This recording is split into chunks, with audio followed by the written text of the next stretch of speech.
Alors, bonsoir à tous. Bienvenue à cette séance du Conseil d'agglomération de la ville de des villes de Sainte-Marguerite et STL. Alors, je constate que nous sommes tous là, donc nous avons quorum.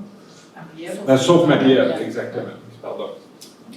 Donc, je déclare cette réunion dûment constituée et ouverte.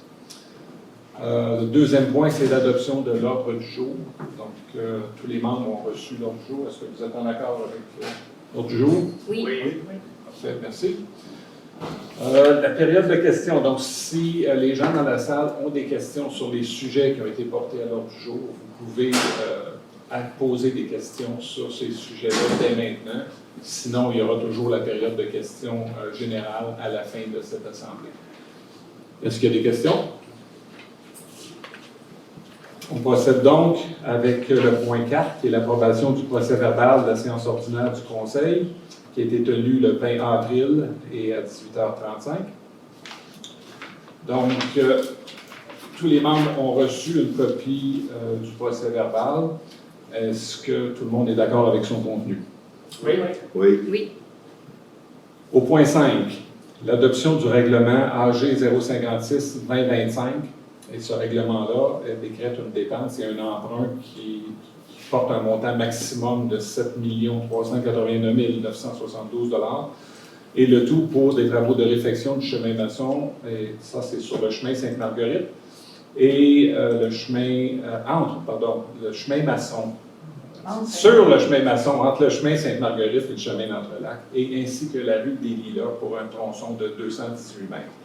Donc, ce projet de règlement-là a déjà été présenté dans un conseil antérieur et on est rendu maintenant à la phase de l'adoption. Il y avait une motion dûment donnée à cette séance-là qui était le 20 avril et nous sommes maintenant rendus à l'adoption. Donc, il est proposé que le règlement AG 056-2025 qui décrète une dépense et un emprunt au montant de 7,3 millions pour la réfection que j'ai mentionnée tantôt sur le chemin maçon, ainsi que la rue des Lilas, soit adoptée. Est-ce que tout le monde est d'accord? Oui. Point 6. Il s'agit ici d'une revision est-ce qu'on appelle ça un règlement, Mme Fogg?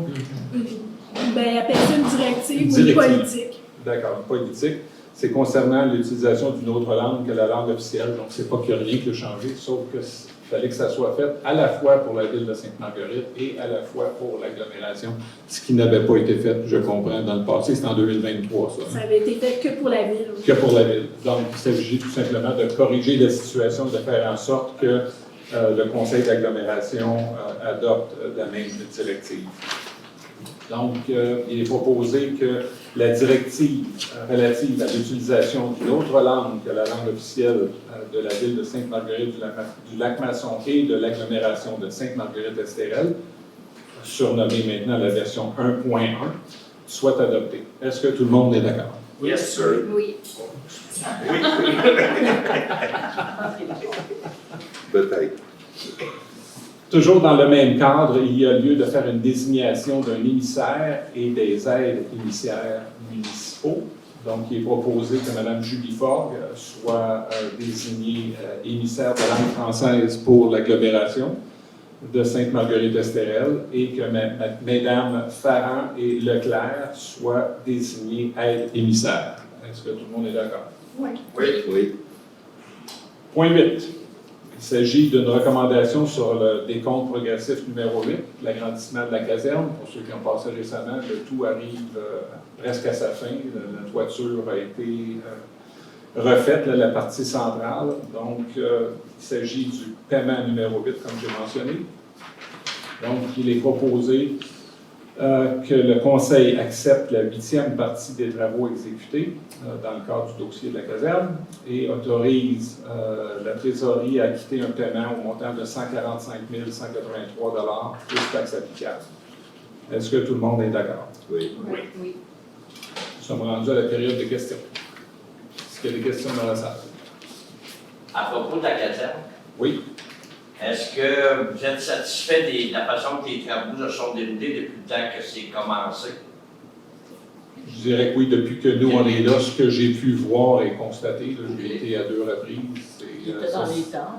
C'était dans les temps, il n'y a pas eu de dépassement majeur, il n'y a pas eu d'avenant majeur, sauf évidemment la toiture qui s'est avérée nécessaire. Ça fait combien de temps que c'est en construction? Mon Dieu. Un an et demi? Non, pas dans le temps.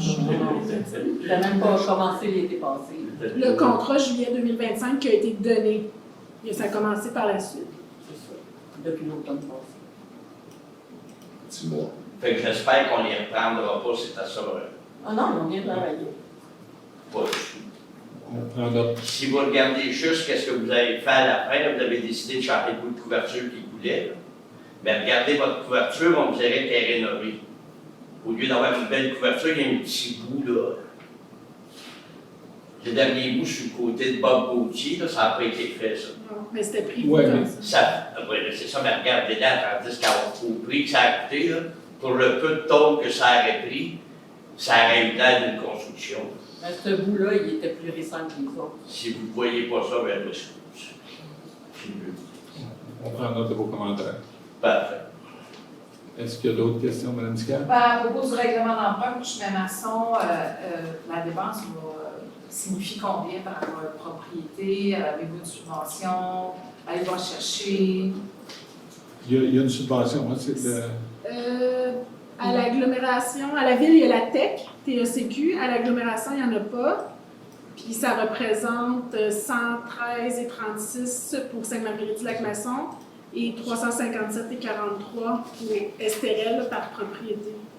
Oui, mais la valeur de base des propriétés n'est pas la même. Les deux. Non. Non. C'est 480 quelques C'est mille à 480 Sainte-Marguerite et 1 pour million et ça. quelques Ouais. à Estérel. Et puis la tech de la ville de Sainte-Marguerite, c'est à hauteur de combien? Ça va être pour le dessus, pour l'asphalte. Je vais vous le dire après, je vais le chercher. On avait présenté ça à la dernière assemblée, mais on Ben va en là, vous sortir. l'avez présenté au complet. En fait, c'est ça le total. C'est le total du règlement d'emprunt, donc c'était l'adoption du règlement d'emprunt. C'est un montant maximum. On espère que ça va coûter 5 millions. On espère que ça va coûter moins, mais, Ouais. Ah, toujours. mais je pense que ça va coûter moins. Est-ce qu'il y a d'autres questions? Oui? Mais ça n'a pas rapport avec ça, c'est par rapport à la bibliothèque, c'est-tu l'agglomération ou c'est la ville? C'est l'agglomération. Vous pouvez répondre maintenant. Ben, j'avais juste un questionnement parce qu'il y avait peut-être des questions qu'on la rehausse un petit peu, que peut-être dans soit ailleurs, ou peut-être qu'il y a des changements par rapport à ça. Est-ce que il y a des développements ou c'est pas encore dans les. Non, c'est dans les cartons. OK. OK. Et c'est sûr qu'on va en dire plus long à la prochaine assemblée parce qu'on va approuver un projet particulier d'urbanisme, donc l'engagement de l'urbanisme pour nous aider à définir le noyau villageois. Donc, ça inclut d'évaluer tout ce qu'on a comme éléments d'actifs, leur situation, et on va axer le plan après ça sur la base de ces recommandations. Ça inclut la bibliothèque. Ça avance. C'est un base. Merci. Autre question? C'est bon. Donc, est-ce que tout le monde est d'accord pour lever l'Assemblée? Oui. Oui. Bon.